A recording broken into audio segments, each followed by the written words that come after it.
Not everyone who steps into WWE needs years to leave a mark. Some stars only appeared for a few months, or even just a handful of matches, but still managed to carve a lasting image in the minds of fans. Whether it was because of their unique personality, an extraordinary real-life backstory, or simply being unlike anyone else on the roster, these figures became unforgettable. In this video, we look back at those who breezed through WWE like a gust of wind, but left behind the impact of a storm. Nathan Jones, the giant who never got to grow in WWE. Nathan Jones was the kind of character who could make jaws drop just by stepping into the spotlight. With a massive, chiseled physique and a wild past that included time in Australia's infamous Bago Road prison, he was tailor-made for WWE storytelling. Vince McMahon, always drawn to the unusual, rushed Jones onto TV, despite the fact he clearly wasn't ready. When he first arrived in WWE, Jones only had a few dark matches and house show appearances under his belt. But he was quickly pushed into the spotlight as The Undertaker's tag team partner at WrestleMania 19. Just days before the event, though, officials pulled him from the match, worried his lack of experience could ruin the entire performance.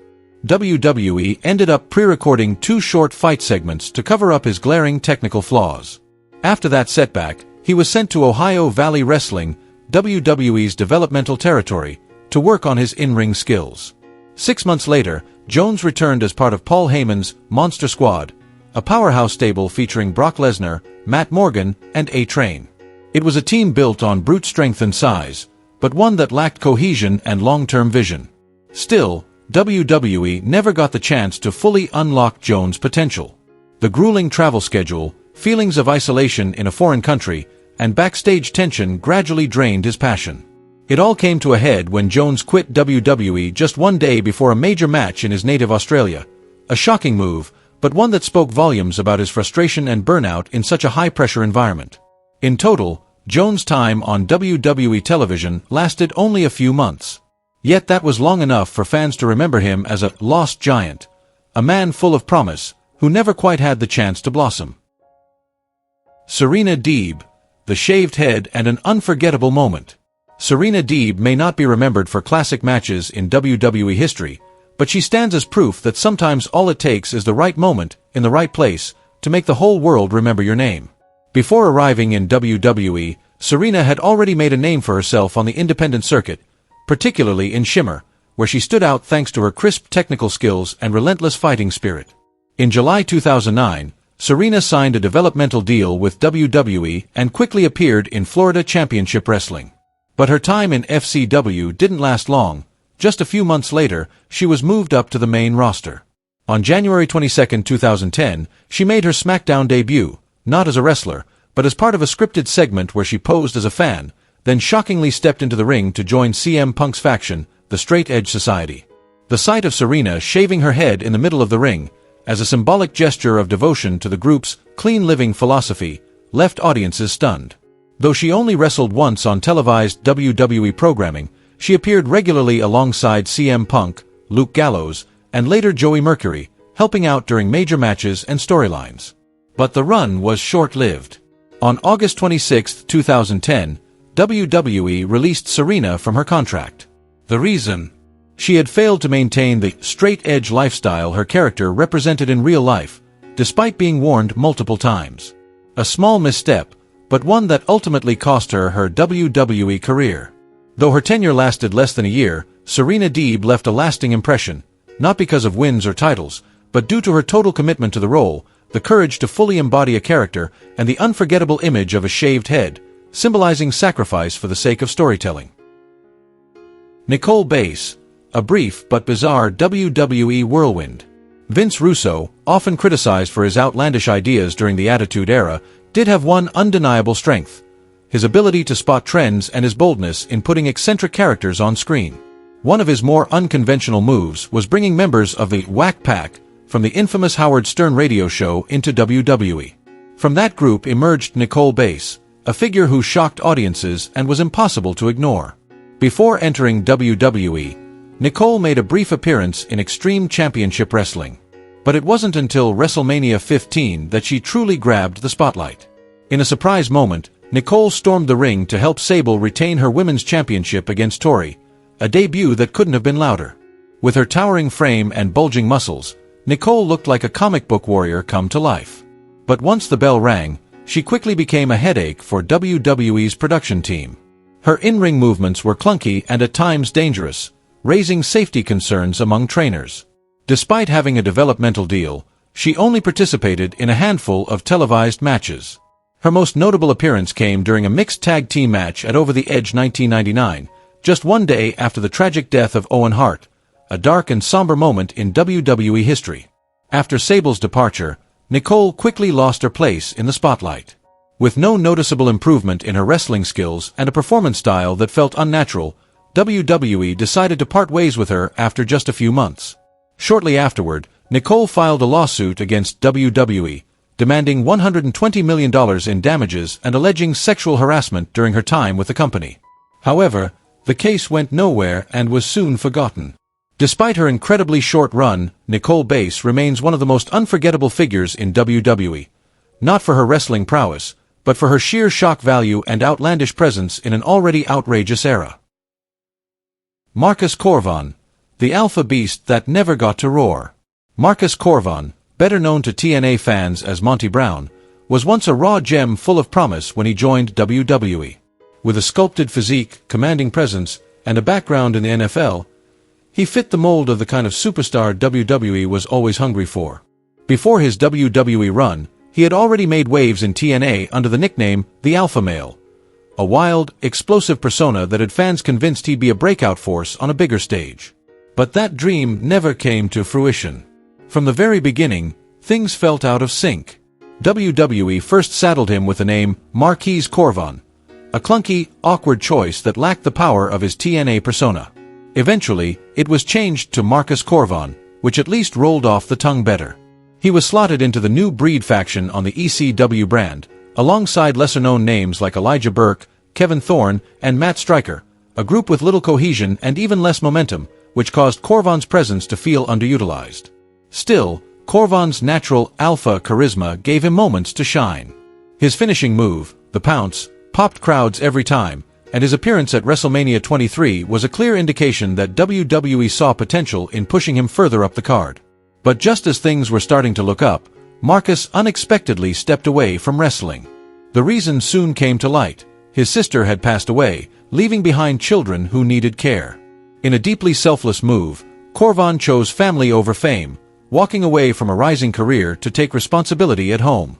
From his debut on January 16th to his departure on June 19, 2007, Corvan's WWE career lasted just 5 months. It was brief, but long enough to leave behind the memory of an alpha male warrior, one who never got the chance to claim the glory he seemed destined for. Big Bully Busick, the intimidator who never got his run. Nicholas Big Bully Busick was the embodiment of a classic heel, massive frame, bushy old-school mustache, and a presence that instantly rubbed people the wrong way. Before entering the world of wrestling, Busick was a competitive powerlifter and a police officer, an impressive background by any standard. Growing up, he idolized wrestling legend Bruno Sammartino, and surprisingly entered the wrestling scene in the late 1970s, working as a jobber for the WWF despite never receiving formal training. For years, he balanced law enforcement with occasional appearances at local wrestling events. Then in July 1991, opportunity finally knocked. WWE officially signed him and introduced the character Big Bully, a blatant bully who harassed everyone from opponents and commentators to managers and even fans. With his barrel-shaped body and obnoxious attitude, Busick made for a hard-to-ignore villain. He picked up a few squash match wins on TV and quickly established himself. But just as his character began to take hold, WWE seemed to lose interest. He was soon relegated to enhancement duty, putting over rising stars like Bret Hart and Sid Justice. The biggest disappointment? Busick left WWE just days before what would have been his first pay-per-view match at Survivor Series. To fans, he felt like an unfinished storyline, an idea that never got the chance to evolve. The official reason for his exit was to spend more time with family, but Busick later revealed the deeper truth. He had been diagnosed with chronic atrial fibrillation, a serious heart condition that could have turned fatal under the physical demands of pro wrestling. Though his time in WWE was short-lived, Big Bully Busick left a lasting impression, a true, tough guy character who showed immense potential but had to walk away before his story could truly begin. Bertha Fay, the monster, turned into a joke. Growing up in Calgary, the heartland of Canadian wrestling, Rhonda Singh developed a passion for the sport early on by watching Stampede Wrestling. She began training seriously in the late 1970s under the legendary Mildred Burke. With her imposing physique and bold in-ring style, Rhonda quickly caught the eye of talent scouts from All Japan Women's Pro Wrestling, even though she was still relatively inexperienced at the time. Under the name Monster Ripper, Singh made a major impact in Japan, where she became a two-time women's world champion. Her reputation as a powerhouse continued to grow as she competed across Canada, Mexico, and Puerto Rico, cementing her legacy as one of the toughest female wrestlers of her era. In 1995, she signed with WWE, signaling a major career milestone. But instead of building on her successful monster heel image, WWE took her character in a drastically different direction. Singh debuted on Raw on April 3rd under a new name, Bertha Fay, a comedic, over-the-top, trailer park character infatuated with her pint-sized, scheming manager, Harvey Whippleman. From being a feared in-ring force, she was reduced to comic relief. Even though the character wasn't treated seriously, Bertha still had a brief moment of glory when she defeated Alundra Blaze at SummerSlam to win the Women's Championship. Unfortunately, the glory didn't last. Less than 2 months later, she lost the title back to Blaze on Raw, her only televised title defense. It was a clear reflection of WWE's lack of interest in the women's division at the time. After a single appearance at Survivor Series, Singh chose to leave WWE, even though she still had more than a year left on her contract. What remained was a 7-month run, and the image of a true monster heel trapped in an ill-fitting, clownish role. The Patriot, a burst of American pride that faded too fast. Tall, muscular, and a former standout college football player, Del Wilkes had all the attributes of a professional sports star. When an NFL career didn't pan out, he turned to pro wrestling, where both his look and presence were a perfect fit. He first wrestled under the name The Trooper in AWA and All Japan, portraying a Law and Order character who would write tickets to his defeated opponents, a quirky and memorable gimmick. The major turning point came when Wilkes donned a mask and became the Patriot, a red, white, and blue, clad symbol of American pride. Embracing a clear patriotic message, the Patriot carved out a unique identity. He gained popularity in WCW as one half of the tag team Stars and Stripes, before leaving Japan and signing with WWE in March 1997. The Patriot officially debuted on Raw on July 21st, and was immediately positioned as a rising star, scoring victories over big names like Hunter Hearst Helmsley, Vader, and even Bret Hart. At the time, Bret was deep into his anti-American heel phase, and his feud with the Patriot, an all-American babyface, made for a powerful clash of ideologies. The two squared off at Ground Zero, followed by a tag team match at Bad Blood. It looked like a promising chapter was opening for the masked hero, until injury struck. Wilkes was forced to step away from the ring, and without any formal farewell, the Patriot quietly disappeared from television. WWE silently terminated his contract in February 1998. Though his WWE run lasted only a few short months, the Patriot left behind the image of a brief, shining symbol of American pride, a flash of red, white, and blue in the turbulent skies of late 90s WWE. Ledwig Borga, the Finnish monster who couldn't intimidate America. Tony Hom, big, brash, and cold-eyed, was the perfect prototype of the foreign villain WWE loved to showcase in the early 90s. Before stepping into the WWE spotlight, Hom had already made a name for himself in New Japan Pro Wrestling, where he captured the IWGP Tag Team titles alongside Scott Norton. But after a real-life backstage altercation with his own tag partner, Hom was abruptly released by New Japan. Not long after, WWE, always on the hunt for foreign heels, brought him in and repackaged him as Ledwig Borga. The character, a steel-bodied, ice-cold, anti-American machine from Finland who looked down on everything the US stood for. Borga was quickly built up through dominant squash matches, crushing opponents in minutes. His biggest moment came when he became the first man to pin Tatanka, ending the Native American star's undefeated streak. This win catapulted him into a feud with Lex Luger, WWE's All-American hero at the time. On paper, it had potential. But the problem was baked into the concept. American fans might have no trouble booing Russians, Nazis, or even Middle Eastern villains. But Finland? A country known for saunas, stunning nature, and peace? It was hard for audiences to feel genuine animosity toward a place they barely understood. The villain from Helsinki just didn't resonate, and his storyline with Luger quickly lost steam.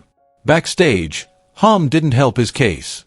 His volatile attitude, disregard for others, and the presence of a visible SS tattoo on his leg alienated many colleagues. After suffering an ankle injury at a Madison Square Garden show on January 17, 1994, WWE quietly pulled him from storylines, and he never returned. He came in like a storm, but faded before he could leave any lasting impact. Whan Mercy, the quiet madman who sent chills down spines. Danny Spivey was no stranger to WWE. He had previously appeared in the mid-1980s as the clean-cut, blonde-haired babyface, filling in for Barry Windham in the U.S. Express tag team alongside Mike Rotunda. Rebranded as American Express, the duo appeared regularly, but Spivey never found major success and eventually faded into the background.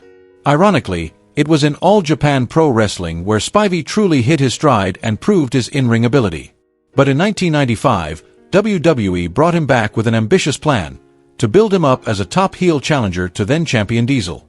This time, however, he wasn't returning as Dangerous Dan Spivey. He was stepping into a completely new persona, Whan Mercy. Inspired by Robert De Niro's psychotic character in Cape Fear, Whan Mercy introduced a creepy new flavor to WWE programming. He looked polite and soft-spoken, wearing a white button-up shirt, slicked back hair, and speaking with unsettling friendliness. But once the bell rang, he transformed into a cold, ruthless maniac. His eerie promo vignettes were expertly produced, and Spivey's deeply committed performance made the character immediately captivating. Unfortunately, his body couldn't keep up with the character's momentum. Years of hard-hitting matches in Japan had taken a serious toll, especially on his back and knees. Despite the massive untapped potential of Whan Mercy, Spivey's physical condition simply wouldn't allow for a full run. After just 4 months, he quietly retired from in-ring competition. No scandal, no drama, just a veteran performer with an unforgettable character, forced to bow out before the fire could truly catch. Whan Mercy didn't need much time to be remembered, because sometimes, just a look and a whisper are enough to send chills down your spine. Zack Goen, the one-legged underdog who made WWE stop and stare. When John Laurinaitis, often dubbed the talent scouting genius, finally found the right person for a wildly ambitious idea, a pro wrestler with only one leg, Zack Goen instantly became a figure of major interest. At just 20 years old, Goen entered WWE not only with an incredible spirit, but also with the heart of a lifelong Hulk Hogan fan. Playing the role of a die-hard Hulkamania follower, he quickly won over the crowd. It didn't take long before he was thrust into high-profile storylines. Appearing alongside Hogan, in his Mr. America persona, teaming up against Roddy Piper, and especially feuding with Vince McMahon himself, this was the kind of spotlight most rookies could only dream of. It all peaked at Vengeance 2003, when Goen faced off one-on-one against McMahon in a featured match. But the bright lights dimmed much quicker than anyone expected. After his loss to McMahon, Goen was slowly pulled out of the main scene. Behind the curtain, his inexperience and perceived lack of locker room etiquette rubbed many veterans the wrong way, something that's often unforgivable in WWE's backstage culture. Still, Goen left behind a few unforgettable moments. Fans still remember the shocking scene of Brock Lesnar absolutely demolishing him, or his surprising victory over Matt Hardy, a fleeting glimpse of glory. But to WWE, the Zack Goen experiment had run its course. He quietly disappeared from television and was later released without much fanfare. In total, Goen's WWE run lasted just 5 months. Yet, in that short window, he became something unique, a symbol of resilience and heart. More than 20 years later, fans still remember the one-legged wrestler who defied every expectation and stood tall, despite the odds. Muhammad Hassan, the right villain at the wrong time. WWE has seen its fair share of controversial heels, but few made as explosive an impact as Muhammad Hassan. Portrayed by Mark Kapani, an Arab-American born in New York, Hassan debuted in 2004 not with threats or violence, but with a chilling statement, "I am an American, yet I'm treated like a foreigner because of my name and ethnicity." It was a bold move WWE had never attempted, bringing post-9/11 prejudice directly into its storytelling. Dressed in a sharp suit and speaking with the calm clarity of a news anchor, Hassan wasn't loud or unhinged. He spoke softly, but with a simmering fury. By his side was Divery, screaming in Arabic, creating a jarring, unforgettable contrast. The character stood out immediately. Hassan defeated big names like Chris Jericho, Edge, and Shawn Michaels. He competed at WrestleMania 21 and was positioned as WWE's next major threat. He even entered a high-profile feud with The Undertaker, a rare honor for any rising star. Then disaster struck. On an episode of SmackDown, Hassan and masked men attacked The Undertaker with piano wire in a pre-taped segment. Unfortunately, the episode aired the same day as the 2005 London bombings. With the world in shock and anger running high, media backlash was swift and fierce. Under immense pressure, WWE was forced to scrap the Hassan character immediately. Just 9 months after his debut, one of WWE's most layered and daring villains was erased from TV. Mark Carpani soon left wrestling entirely, leaving Muhammad Hassan as an unfinished monument, proof that sometimes the right idea and execution arrive at the worst possible moment. Giant Gonzalez, the man you couldn't ignore. See Giant Gonzalez once, and you'll never forget him. Standing nearly 7 feet 7 inches, with a frame that looked almost alien and a full-body muscle suit costume, Jorge Gonzalez didn't need high-impact moves to stand out. He wasn't memorable for his technique, but for how utterly unique he looked. A former professional basketball player, Gonzalez transitioned to wrestling, and WWE immediately saw his visual potential. They didn't waste time. He debuted at Royal Rumble 1993 by ambushing The Undertaker, a bold introduction that showed WWE intended to present him as a towering threat. That vision continued at WrestleMania 9, where he faced The Undertaker in what became the only match in Taker's streak that ended via disqualification, not pinfall or submission. A strange finish, but fitting for the unpredictable aura surrounding Gonzalez. However, his size quickly became a burden. He moved awkwardly, his strikes lacked speed and impact, and his presence, while intimidating, didn't translate into in-ring danger. Despite being booked as a monster, he couldn't maintain that aura. After a string of lackluster appearances, WWE quietly ended the partnership. His run lasted less than 7 months. No titles, no iconic promos, no major wins. And yet, Giant Gonzalez remains etched in WWE history as one of the most bizarre characters to ever set foot in the ring, a lasting reminder that sometimes, simply showing up is all it takes to be unforgettable. Heiden, the forgotten, poetic madman. John Heiden, a massive, chiseled giant, arrived in WWE with one clear mission: to become Vince McMahon's next monster, built around raw, destructive power. But instead of a straightforward brute, WWE took an unexpected turn, and turned him into a deranged poet. Heidenreich would storm to the ring, recite bizarre, self-written poetry, mutter unsettling lines, and then proceed to absolutely demolish his opponents.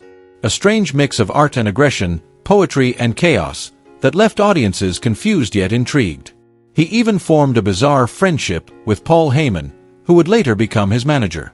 Heidenreich had a short but memorable feud with The Undertaker at No Mercy 2004. Though he didn't win, his eerie persona managed to stand out. However, the character soon lost direction. After briefly teaming with Road Warrior Animal to capture the tag team titles as part of a new Legion of Doom, WWE abruptly pulled the plug on his push. He was taken off TV and quietly released not long after. Though his run lasted just about a year and a half, Heidenreich left a strange but unforgettable mark. His unsettling poetry and unhinged brutality made him one of the most bizarre yet oddly fascinating figures of the ruthless aggression era. Though their time in WWE was brief, the impact these wrestlers left behind still lives on in the hearts of fans. Which one left the biggest impression on you? Let us know in the comments, and don't forget to like and subscribe so you won't miss the next video.